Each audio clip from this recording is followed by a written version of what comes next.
Hello बच्चों, good morning. तो आज हम बिहार बोर्ड का संस्कृत चंद्रिका जो कि चैप्टर नंबर 2 कवर करेंगे। ठीक है बाबू। तो इससे पीछे हम आपको बता ही दिए है कि हर एक सब्जेक्ट का हर एक चंद्रिका अलग अलग तरह से इस्तेमाल किया जाता है। ठीक है बाबू। तो इसमें हम आपको संस्कृत के बारे में बताएंगे कि संस्कृत किस तरह से इस्तेमाल किया जाता है। हालांकि हम आपको बता दें कि बाबू 4 से 5 मिनट में आपको फुल डिटेल से नहीं बताएंगे, लेकिन यहाँ पे आपको शॉर्टकट में हम समझाने की कोशिश करेंगे। एक तरह से बुझो कि आपको कुछ समझ में आ जाए। और हम इतना ज़रूर विश्वास दिलाना चाहते हैं कि हम आपके लिए किसी दिन ज़रूर 2 से 3 घंटा समय निकाल कर और व्हाइट बोर्ड के माध्यम से हम आपको फुल डिटेल्स बताएंगे कि संस्कृत हमें किस तरह से इस्तेमाल कर और एक अच्छा नंबर लाया जा सकता है। ठीक है बाबू।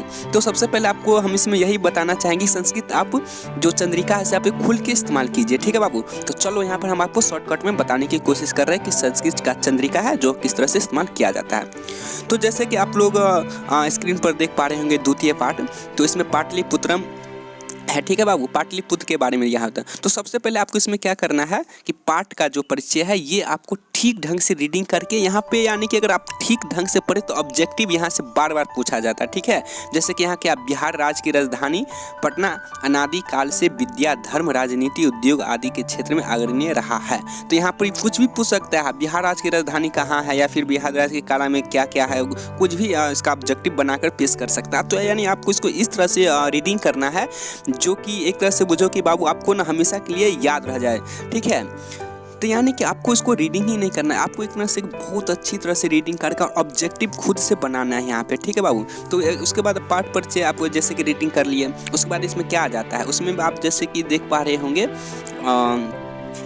यहाँ पे आप जैसे कि आप देख पा रहे होंगे ये चौथा जो है संप्रति पाटलिपुत्रम नगर मिद महत्वपूर्णम, जो इसका उसके बाद क्या करना है आपको, इसका शब्दार्थ उसको देख लेना है। शब्दार्थ करने के बाद क्या होता है, इसका जो मेन जो व्याख्या है ये सब, अगर आप इसका जो अर्थ है ये सब आपको हिंदी में जो दिया हुआ है रीडिंग कीजिए। ठीक है। देखो आपको मन में यह प्रश्न आ रहे होंगे, सर इसका हिंदी रीडिंग करने से क्या फायदा। अरे सारा खेल तो संस्कृत है, हम इसको मानते हैं कि संस्कृत है। ठीक है बाबू। लेकिन जो आप अगर इसका जो इसका अर्थ हो गया, उसके बाद इसका व्याख्या हो गया, इसका उसके बाद शब्दार्थ हो गया, अगर आप इस सब के बारे में अगर आप एक बार ठीक से पढ़ लेते हो बाबू, तो आपको यहाँ से मालूम है यानी कि लगभग 40 नंबर के आसपास कवर हो जाता है। किस तरह से 40 नंबर के पास कवर हो जाता है, यानी कि देखो 16 नंबर का जो क्वेश्चन आंसर पूछा जाता है वह तो पाठ परिचय हो गया, अब व्याख्या हो गया, इस सब के ही बारे में पूछा जाता है। 16 नंबर का जो कि लास्ट में अगर आपके पास क्वेश्चन बैंक है तो पीछे जाके उल्टा कर देखो, 16 नंबर का वहाँ पूछा जाता है। अब 25 नंबर टोटल 50 नंबर अब ऑब्जेक्टिव पूछा जाता है। ठीक है बाबू।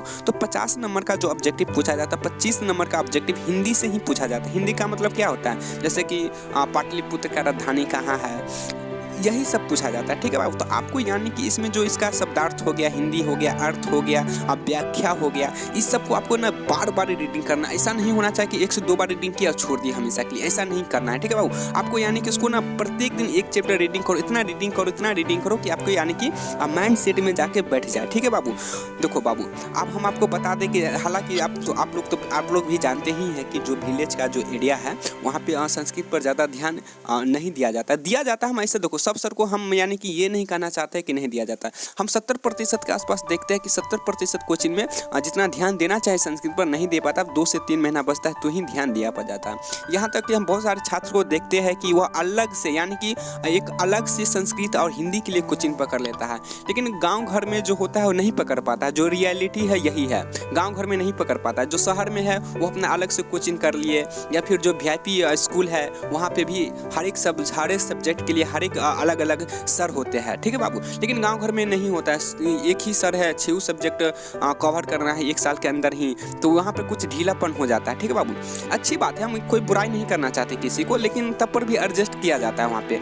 तो जिस तरह से हम आपको बोलेंगे कि चंद्रिका किस तरह से इस्तेमाल करके आगे बढ़ा जा सकता है, तो हम आपको ना अगला वीडियो में बाबू यानी कि आपके लिए 2 से 3 घंटा समय निकाल कर आपको फुल डिटेल्स में बताएंगे कि चंद्रिका इस्तेमाल कर 70 से 75 या फिर 80 नंबर कैसे प्राप्त किया जा सकता है। क्या यह आसान है? जरूर आसान है, आराम से आप इस्तेमाल कर सकते हो। ठीक है बाबू। तो अभी तक हम आपको जितना समझाने की कोशिश की है आप समझ गए होंगे, तो अभी आप हमें जाने की इजाज़त दो। तो फिर मिलते हैं हम नेक्स्ट वीडियो में। जब तक के लिए जय हिंद, वंदे मातरम, भारत माता की जय।